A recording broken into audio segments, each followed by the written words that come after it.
Good evening. In Nationwide tonight, we have an exclusive interview with one of the rock world's most extraordinary personalities, David Bowie. He talks to us in New York about his career and his forthcoming return to Britain.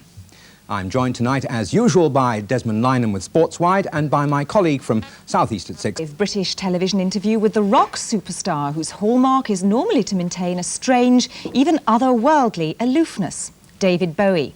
It's now 7 years since Bowie last did a concert tour and over 2 years since his last album. But yesterday in New York he announced not only a new recording deal but plans for a world tour later this year which will include Britain. David Bowie is perhaps one of the most bizarre pop singers Britain's ever produced. He shot to fame with the single Space Oddity about Major Tom, an astronaut who decided to stay out in space. Bowie has always taken the role of strange or alien characters, worn his hair bright orange and painted his face. Some say he was the very first punk. His last album, Scary Monster. Recently, David Bowie has been looking sleeker and has developed an acting career on stage and screen that's left his fans feeling that his music has been rather neglected. Tom Brooks spoke to Bowie in New York. Here he comes now. In the past, David Bowie hasn't been particularly at ease with the press, but yesterday he stood happy and relaxed before a barrage of New York reporters. With him was a representative from his new record company. After the press conference, we talked about his forthcoming world tour. Will you be performing a lot of concerts in Britain? Yeah, an awful lot. I wish I could tell you exactly when, but over the next couple of weeks, I'll be sorting out which areas of the world we'll be doing when. But quite definitely England and fairly extensively, yeah. It's 7 years since you last went on tour. Yes. What has made you decide to go on tour again? Well, put it another way, the reason I stopped doing it is that I wasn't enjoying it anymore. And I needed those 7 years to really develop the kind of enthusiasm that makes you want to go out and entertain and play the guitar and all that. What has made you enthusiastic again, then?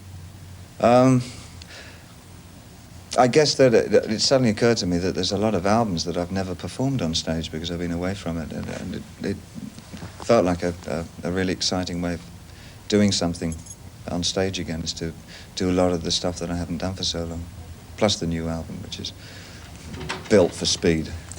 Your live performances in the past have always visually been very exciting. Yeah. Do you have anything special planned for this new tour? Well, I'll have a go at something, yeah. Can you give us any idea at No. all? You've just announced that you're going to have a new record album which will be out later on in the year. What is this going to sound like? I've tried to produce something that's warmer and more humanistic than anything that I've done for a long time. Less emphasis on the nihilistic kind of statement and the icy, one-dimensional kind of thing that I've been working with over the last few years. I wonder if we could move on a bit now to talk about your acting. One thing I've noticed is that you always seem to play the part of human freaks, the elephant man, the man who fell to earth. Is there a reason why you do this?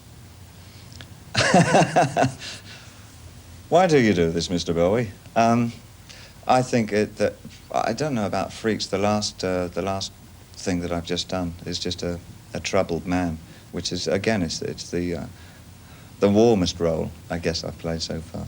I think the other things came about because an awful lot of the scripts that I was offered, as you can imagine, were green spacemen who played guitars, and of those, the very best were the ones who had at least very interesting, if off-the-wall kind of characters. So I took advantage of those and accepted those as roles because at least they had that inherent interest.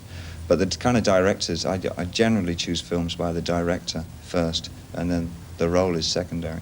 And the interesting directors that I've picked have always had very oddball characters that they wanted me to work in. I know that you travel around the world a lot. You live in Switzerland, you spend a lot of time here in New York, and in Berlin too. But where for you is home?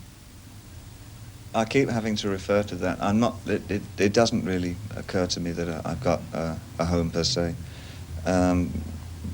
By the nature of this last year, I've been constantly traveling from America back to Rarotonga in the South Pacific, and then over to Japan, and then through Europe and back to America again. And as each year becomes that, it's very hard to actually put a handle on a place, I guess.